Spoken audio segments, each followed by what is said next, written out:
নমস্কার প্রিয় বন্ধুরা। হ্যাঁ, আমি জিৎ গার্ডেন থেকে বলছি। আজকে আপনাদের সাথে রয়েছি।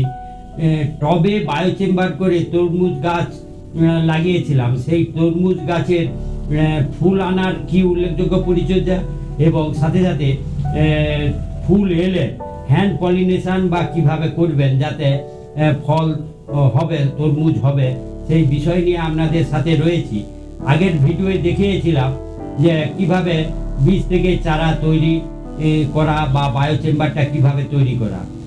আর আজকে গাছের গ্রোথ এবং গাছের বায়োচেম্বারে কি প্রসেস করে গাছের গ্রোথকে সুন্দরভাবে বাড়িয়ে তোলা যায় সেই বিষয়গুলো রয়েছে। দেখুন যে গাছের দুটো জায়গায় আস্তে আস্তে পাতার সংখ্যা বাড়ছে, মানে এখনও বায়োচেম্বারের প্রসেস শুরু হয়নি। এবার দেখুন আবার প্রসেস শুরু হয়ে গেছে, 4টা-5টা করে পাতা শুরু হয়েছে।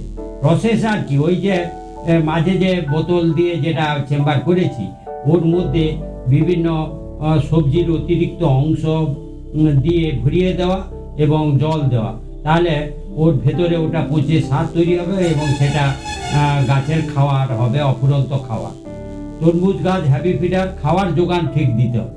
আর এই সময় আমি যেটা করছি এটা আপনাদের করতে হবে। 4-5টা পাতা এসে গেলে, ফুল কিন্তু এখনো আসে নাই, তাই ফুল ধরানোর একটা পদ্ধতি হলো এটা যে হার্ড প্রুনিং করে দেওয়া।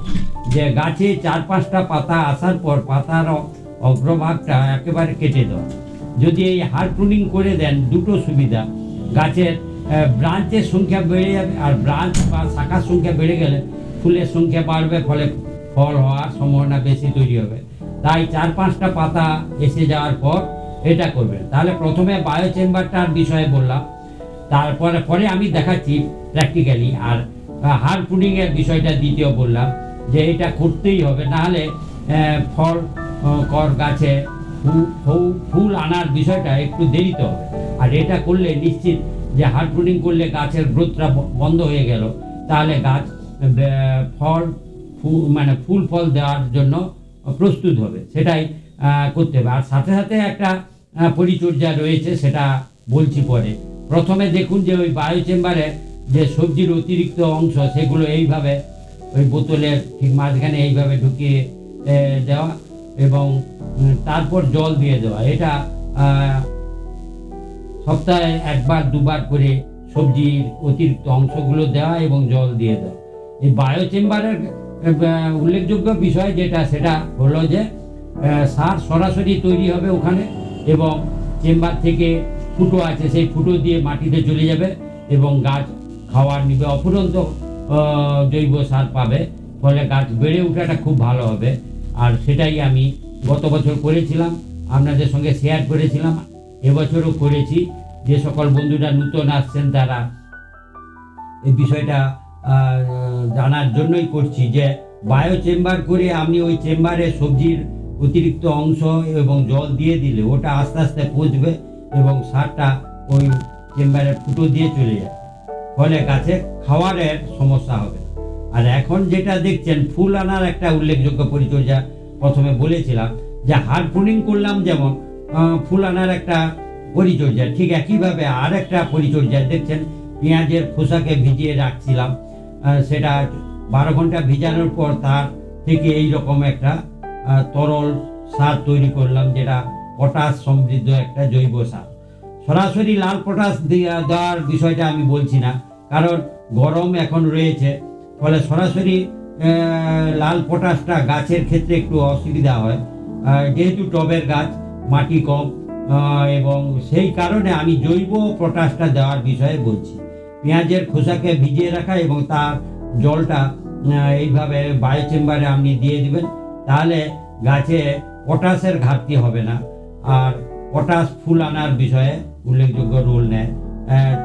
এটা করার উদ্দেশ্য হচ্ছে ফুলটা বেশি সংখ্যায় আনা, ফলে হার্ড প্রুনিং এবং এই জৈব সার যেটা পেঁয়াজের খোসাকে ভিজিয়ে তার পটাশ সমৃদ্ধ জৈব সারটা দিয়ে পরিচর্যা। দেখছেন যে এগুলো দেখাচ্ছি, এগুলো হচ্ছে স্ত্রী ফুল, দেখছেন তরমুজের মতো একটা ছোট আকার নিচে রয়েছে।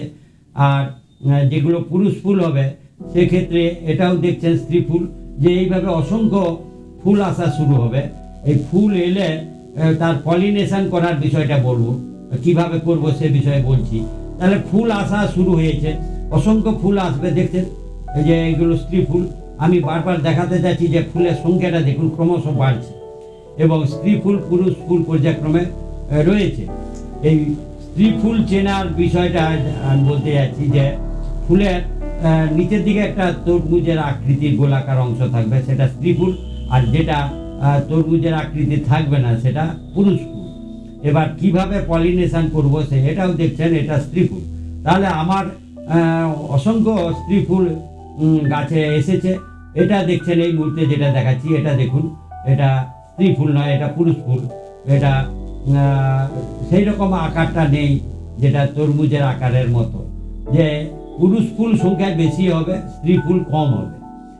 তাহলে ফুল আনার যে উল্লেখযোগ্য পরিচয়, যেটা নিশ্চয়ই আপনারা বুঝতে পারলেন যে ফুল এসে গেছে। এরপর পলিনেশন করা, হ্যান্ড পলিনেশন না করলেও হয়তো হবে, তো তবে না 100% নিশ্চয়তা নেই।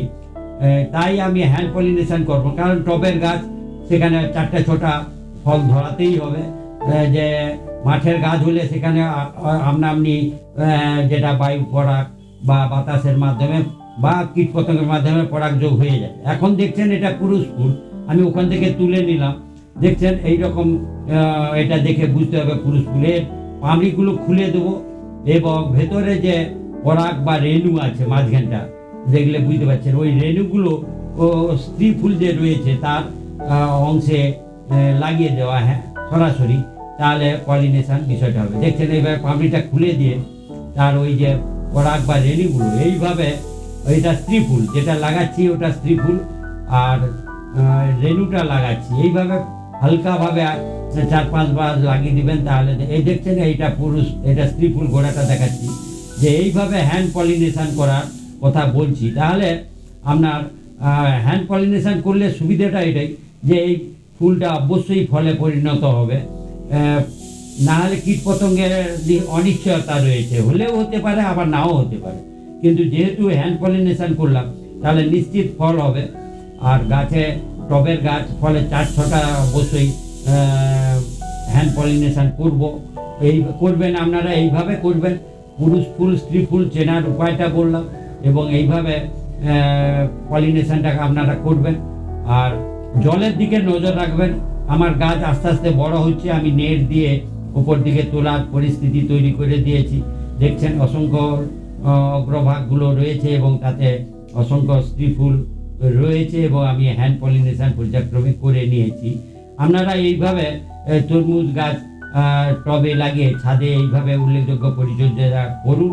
আর ভিডিওটা ভালো লাগলে পরবর্তী ভিডিও পাওয়ার জন্য সাবস্ক্রাইব করবেন। ধন্যবাদ বন্ধুরা।